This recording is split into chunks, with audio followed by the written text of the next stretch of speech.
मध्य प्रदेश में धरती के भगवान आज से हड़ताल पर हैं। प्रदेश के करीब 15,000 डॉक्टर्स ने अपनी विभिन्न मांगों को लेकर अनिश्चितकालीन हड़ताल शुरू कर दी है। सरकार और डॉक्टर्स के बीच बात में गतिरोध के बाद डॉक्टर्स ने फैसला लिया। इसमें 10,000 डॉक्टर्स समेत जूनियर डॉक्टर्स, एनएचएम, संविदा डॉक्टर्स और बॉन्डेड डॉक्टर्स भी शामिल हैं। इसका असर ये है कि प्रदेश के सभी मेडिकल कॉलेज और सरकारी अस्पतालों में ओपीडी सेवाएं ठप हैं। इधर हड़ताल की वजह से मरीजों की मुश्किलें बढ़ गई हैं। अनुमान के मुताबिक इस हड़ताल के कारण रोजाना 1 लाख से ज्यादा मरीजों को परेशानी झेलनी पड़ेगी। हालांकि देर रात सीएम शिवराज सिंह चौहान ने अधिकारियों के साथ वीडियो कॉन्फ्रेंसिंग कर मरीजों को किसी तरह की समस्या न होने के निर्देश दिए हैं। साथ ही कहा कि अनैतिक हड़ताल पर कार्रवाई भी की जाएगी।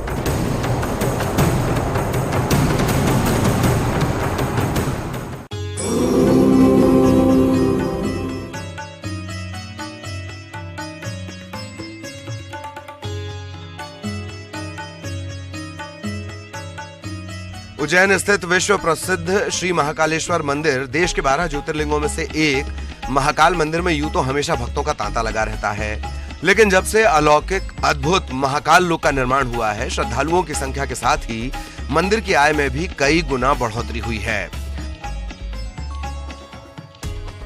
पीएम मोदी ने 11 अक्टूबर 2022 को महाकाल लोक का लोकार्पण किया था। तब से यहां आने वाले श्रद्धालुओं की संख्या 10 गुना तक बढ़ी है। बाबा महाकाल के भक्तों ने दिल खोलकर दान भी दिया, जिससे मंदिर की आय करीब 3 गुना बढ़ी है। आइए आंकड़ों के जरिए समझते हैं कि महाकाल लोक के लोकार्पण के बाद श्रद्धालुओं की संख्या और मंदिर की आय में कितनी बढ़ोतरी हुई। महाकाल मंदिर की आय में हर महीने इजाफा हो रहा है। अगर 2022 से तुलना करें तो इस साल हर महीने मंदिर की आय में बढ़ोतरी हो रही है। मंदिर की आय कई गुना बढ़ गई है। एक नजर मंदिर की आय के आंकड़ों पर। महाकाल मंदिर के प्रशासक संदीप सोनी बताते हैं कि महाकाल लोक के लोकार्पण के बाद दर्शनार्थियों की संख्या काफी बढ़ी है। इसके साथ ही दान राशि में बढ़ोतरी हुई है। इनका कहना है कि मंदिर को मिलने वाला दान 60 से 70% तक बढ़ा है। महाकाल लोक ऐसा अद्भुत धाम है जहां बाबा महाकाल के दर्शन कर भक्त खुद को धन्य समझते हैं। महाकाल लोक के निर्माण से श्रद्धालुओं की संख्या बढ़ी है, जिससे मंदिर की आय में काफी बढ़ोतरी हुई है। अजय कुमार पटवा, न्यूज़ 18 उज्जैन।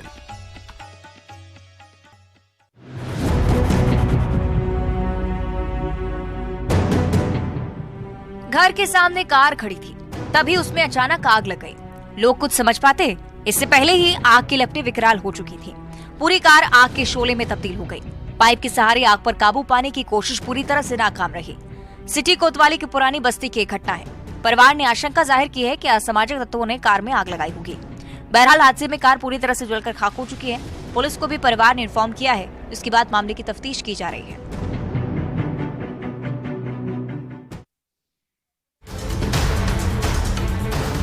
करीब 100 साल पुराना पुल जिसे अंग्रेजों ने बनाया वो ध्वस्त हो गया। दरअसल आंध्र प्रदेश के श्रीकाकुलम जिले में इस पुल का अंग्रेजों के जमाने के बाखुड़ा नदी पर निर्माण कराया गया। बुधवार की सुबह करीब 6 बज रहे थे। पुल से रोज की तरह गाड़ियों की आवाजाही हो रही थी। तभी करीब 70 टन वजन लोड एक ट्रक जैसे ही पुल पर चढ़ा। ट्रक सहित पुल भरभरा कर गिर गया। हादसे में ट्रक चालक और क्लीनर को मामूली चोटें आई हैं। पुल के गिरने के बाद रूट पर यातायात बाधित हो गया। स्थानीय लोगों ने बताया है कि हादसा ओवरलोड और पुराने पुल के कारण हुआ। बताया जाता है कि पुल और नदी के बीच महज 20 मीटर की ऊंचाई थी, इसलिए बड़ा हादसा टल गया। यदि दुर्घटना के समय पुल पर और ज्यादा वाहन होते तो दुर्घटना गंभीर हो सकती थी। गनीमत रही कि हादसे में कोई जनहानि नहीं हुई।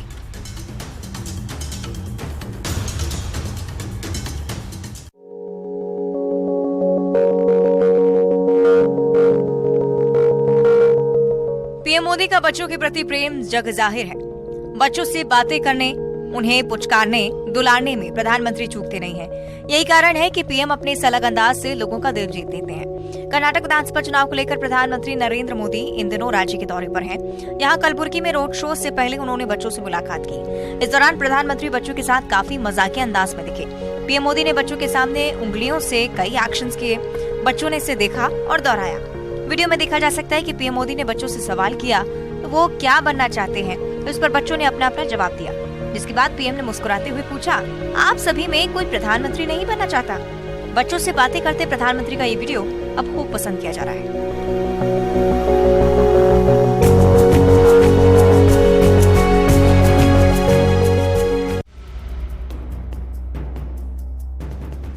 जमीन पर बेसुध पड़ा ये बेबस पिता, जिस संतान को पालने पोसने में उम्र गुजर गई, शरीर सूख कर कांटा हो गया, बचे हैं तो हलक में सिर्फ प्राण। उस शख्स को बेटे ने दुत्कार दिया, ना सिर्फ दुत्कारा, ऐसा मारा कि पिता लहूलुहान हो गए, सिर फट गया, बहने लगी खून की धार। ऐसी तस्वीरें देखने के बाद आप सोचने को मजबूर हो जाएंगे कि आखिर हमारा समाज कहां जा रहा है। क्या संवेदनाएं खत्म हो गई हैं? क्या रिश्तों की मर्यादा खत्म हो गई है? सवाल कई हैं। दरअसल छत्तीसगढ़ के सूरजपुर में प्रधानमंत्री आवास योजना का पैसा नहीं देने पर बेटे ने पिता की बेदम पिटाई की। पीटते पीटते कलयुगी बेटे ने पिता को अधमरा कर दिया और फरार हो गया। अब पीड़ित पिता ने कोतवाली में शिकायत दर्ज करवाई है और वो कानूनी न्याय भी किस काम का, जिसके कलेजे के टुकड़े के लिए पिता ने अपना सब कुछ न्यौछावर कर दिया, वो भी अपना ना हो सका।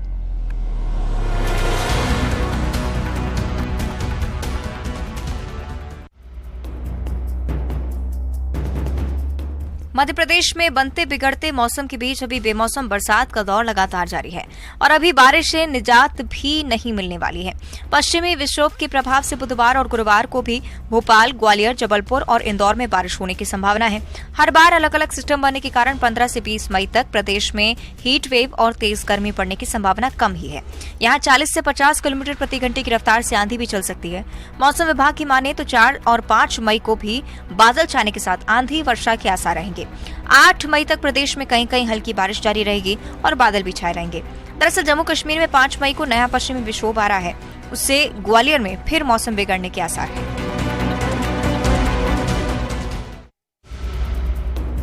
टेबल पर पड़े ये नोट नकली हैं। जी हाँ, ये 100 रुपए और ये 200 रुपए। ये नोट देखने में तो एकदम असली लगते हैं। ये नोट असली के हूबहू तो हैं, पर असली नहीं है। आप भी अगर इन दिनों बाजार में खरीदारी कर रहे हैं तो जरा होशियार रहिएगा, क्योंकि ना जाने कब ये नोट आपकी जेब तक पहुंच जाए। दरअसल सूरजपुर जिला मुख्यालय के बाजारों में इन दिनों काफी भीड़ उमड़ रही है। ऐसे में इसी भीड़ का फायदा उठाकर नकली नोट खपाने वाले गिरोह भी सक्रिय हो चुके हैं। खरीदारी के वक्त ऐसे नोट की पहचान कर पाना मुश्किल होता है, लेकिन दुकानदार जब ये नोट लेकर बैंक पहुंचते हैं तो वहां इसे खारिज कर दिया जाता है। शहर के एक ट्रेडर को भी शातिर ने ये नोट थमा दिए। ये कहानी एक दुकान और दुकानदार की नहीं, न जाने फ्रॉड के रोज ऐसे कितने मामले सामने आते होंगे। अब मामला पुलिस तक पहुंचा है, आगाह करने की तैयारी।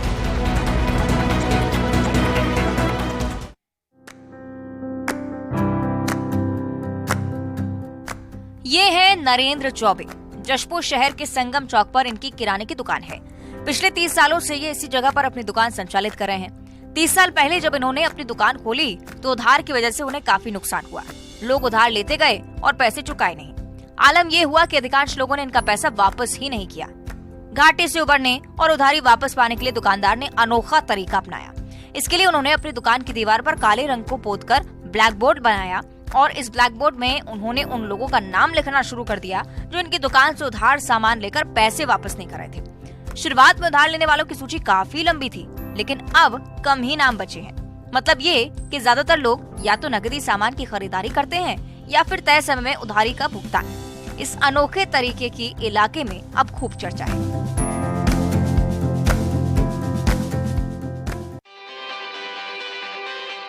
कहते हैं जब हमारे पास हुनर हो तो कभी न कभी हमारे हुनर को पहचान मिल जाती है। कभी न कभी हमें अपने टैलेंट को दिखाने का मौका भी मिलता है। गरियाबंद ग्रामीण अंचल के 2 युवा कलाकारों को भी टैलेंट दिखाने का मौका मिला। दोनों युवा कलाकारों ने थाईलैंड में भरतनाट्यम की प्रस्तुति दी। इस दौरान छूरा रसीला के आसिफ हुसैन और राजेंद्र कुमार की प्रस्तुति ने दर्शक दीर्घा में मौजूद दर्शकों को मंत्रमुग्ध कर दिया। बता दें कि दोनों युवा इंदिरा कला संगीत विश्वविद्यालय खैरागढ़ के विद्यार्थी हैं। दोनों विदेशों में जाकर छत्तीसगढ़ का मान बढ़ा रहे हैं।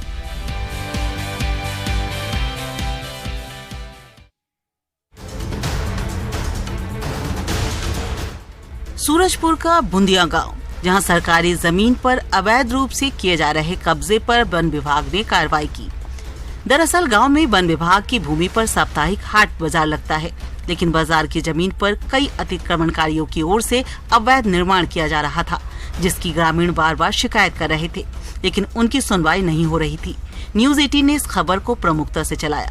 न्यूज 18 की खबर दिखाए जाने के बाद वन विभाग की टीम एक्शन मोड पर नजर आई और हाट बाजार में 4 अतिक्रमणों को खाली कराया और नए अतिक्रमणकारियों को कार्रवाई की चेतावनी दी। इस एक्शन के बाद ग्रामीण ने प्रशासन के साथ साथ न्यूज 18 का भी आभार जताया।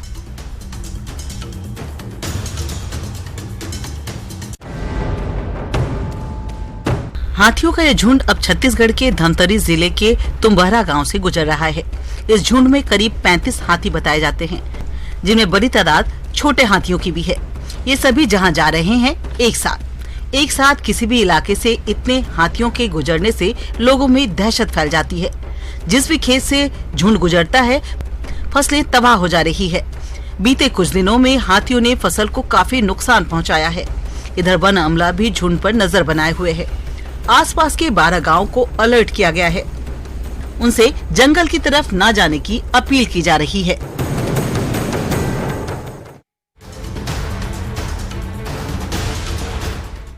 जंगल के बीच आपस में झगड़ते, सिंग से सिंग लड़ाते या फिर मैदान में इनकी रफ्तार देख लीजिए। ये वन्य जीव है चीतल।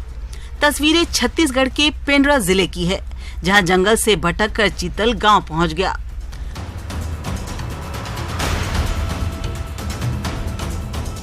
गांव से लगे जंगल में चीतल घूम रहा था। चीतल को गांव में देखकर ग्रामीणों ने इसकी सूचना वन विभाग को दी। दरअसल चीतल को कुत्ते के हमले से काफी डर रहता है, लिहाजा तत्काल वन अमले ने चीतल को जंगल की तरफ भगाया। इधर चीतल को देखने के लिए ग्रामीणों की भीड़ भी लग गई। लोगों ने इसका वीडियो भी कैमरे में रिकॉर्ड किया।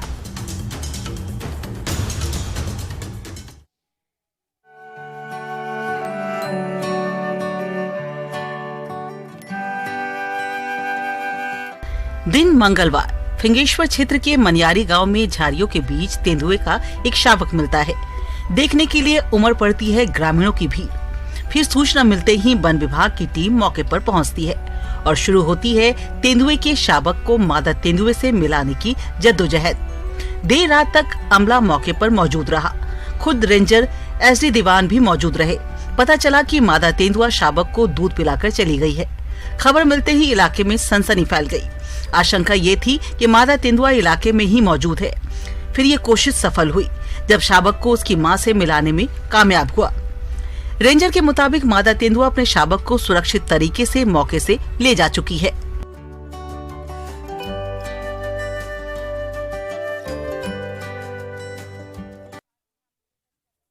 अगर बात दानवीरता की हो तो आमतौर पर आर्थिक रूप से मजबूत लोग भी सोच समझकर दान करते हैं, लेकिन मध्य प्रदेश के बैतूल के एक आदिवासी समाजसेवी हेमंत सरेआम इस मामले में बाजी मार गए हैं, जो खुद एक मजदूर परिवार से ताल्लुक रखते हुए भी बड़े दानवीर निकले।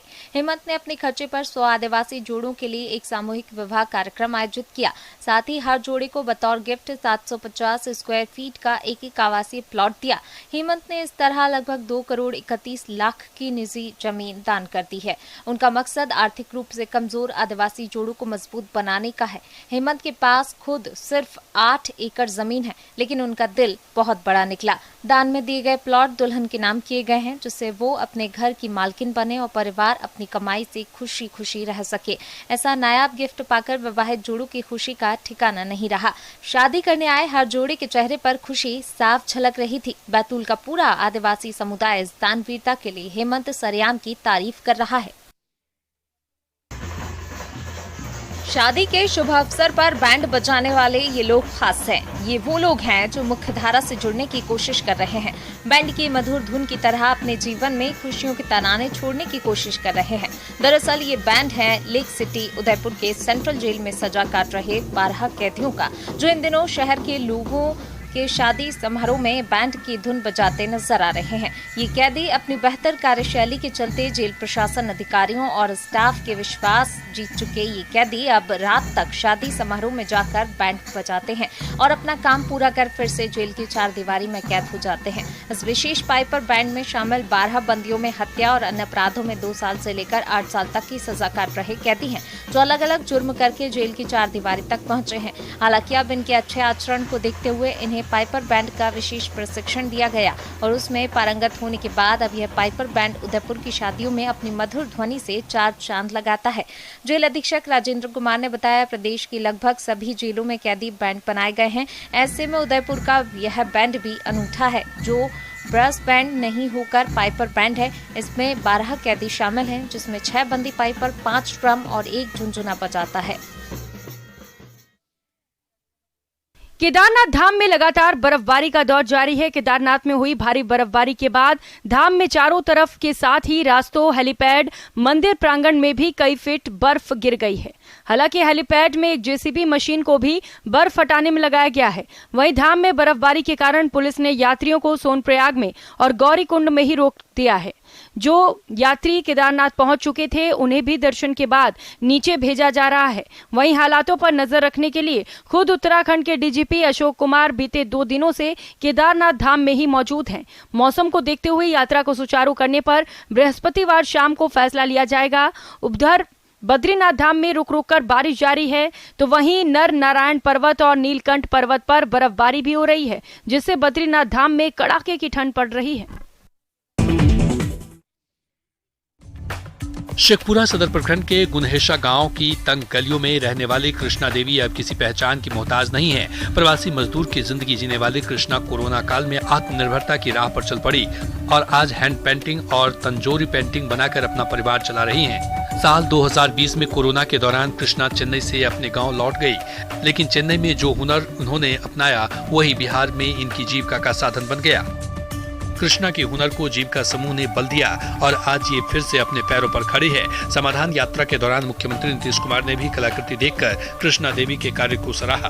कृष्णा के इस काम में उनके पति हर कदम पर सहयोग करते हैं और इनकी जिंदगी की गाड़ी दौड़ रही है।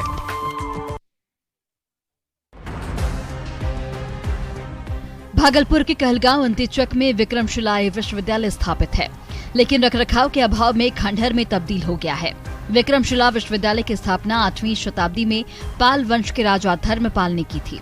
स्थापना के 400 वर्ष बाद 1203 ईस्वी में आक्रमणकारियों ने विश्वविद्यालय के पुस्तकालय में आग लगा दी, जिसके बाद ये विश्वविद्यालय खंडहर में तब्दील हो गया। सैकड़ों एकड़ में फैले इस विश्वविद्यालय में आज भी देश विदेश से सैलानी खंडहर को देखने आते हैं। खंडहर में तब्दील हो चुके इस विश्वविद्यालय को बेहतर बनाने की कवायद कई बार हुई, लेकिन अभी तक मामला अधर में लटका हुआ है।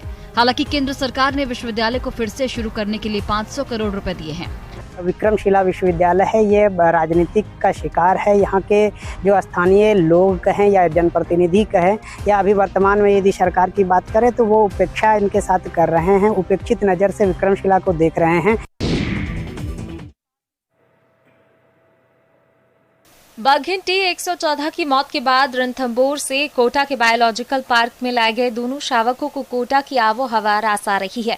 दोनों के वजन में भी इजाफा हो रहा है और लगातार दोनों की अटखेलियां कर्मचारियों के चेहरे पर खुशी ला रही हैं। जिस समय शावकों को रणथंभौर से कोटा में अभेड़ा बायोलॉजिकल पार्क में शिफ्ट किया गया था, उस समय दोनों कमजोर हालत में थे।